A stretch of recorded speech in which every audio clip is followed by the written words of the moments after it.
de l'équipe. Pour en parler avec nous en ligne, Roger Hédé, chef du Parti de la Paix. Bonsoir, monsieur Hédé. Bonsoir. Alors, toute la semaine, Alain Juppé a répété qu'il peut être la surprise du second tour, avec plus de 15 points et 600 000 voix de retard.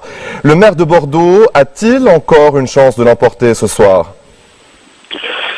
Il a la chance de l'emporter si 600 000 voix, parce que ces 600 000 voix sont venues d'ailleurs, celles qui ont projeté mon ami François Fillon en tête, étaient destinées à déloger Sarkozy.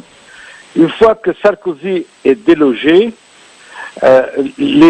parmi ces 600 000 voix, on ne sait pas qui sont ceux qui sont venus de chez Marine Le Pen ou ceux qui sont venus de la gauche. Ce qu'on sait certainement, c'est que aujourd'hui, ceux qui peuvent faire la surprise, c'est ceux qui viendront de chez Marine Le Pen pour écarter Fillon, qui est le candidat le plus sérieux et qui peut le plus la menacer au second tour. Justement, monsieur Hédé, le raz-de-marée Fillon n'a pas surpris que ses adversaires à droite. Au Front National, la percée du candidat libéral et conservateur inquiète. François Fillon, à votre avis, serait-il le pire adversaire pour Marine Le Pen et son projet de Frexit?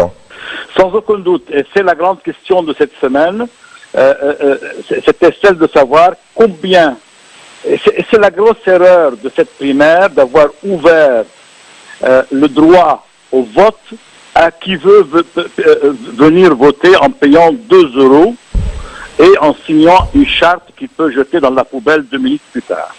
C'est ainsi que des personnes qui ne voteront pas dans les élections en 2017, ni pour Juppé, ni pour Fillon, sont venus pour jouer en faveur de l'un et de l'autre.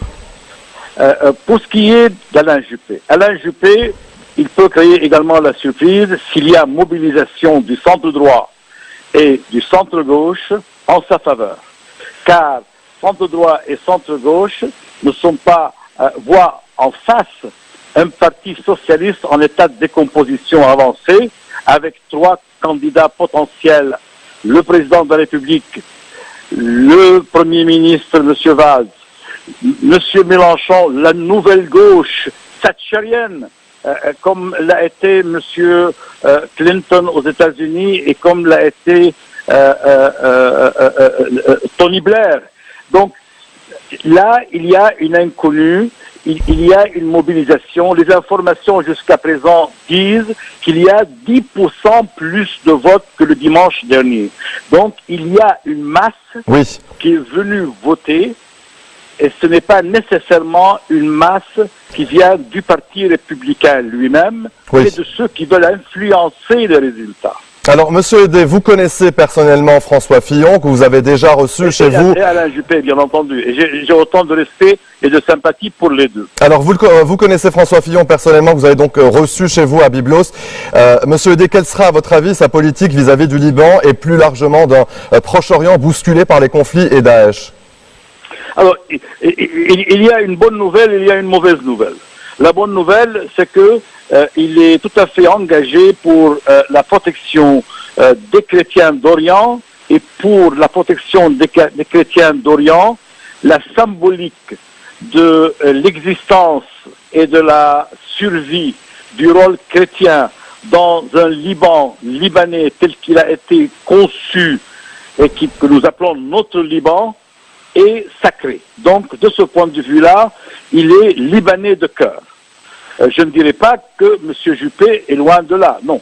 Au contraire, Juppé est également proche, mais il ne donne pas une priorité à cette question. Il donne la priorité plutôt à combattre également les terroristes venant de Téhéran ou soutenus par Téhéran, comme ceux soutenus par Daesh ou ceux soutenus par la Turquie, par les mouvements islamistes venant d'autres lieux.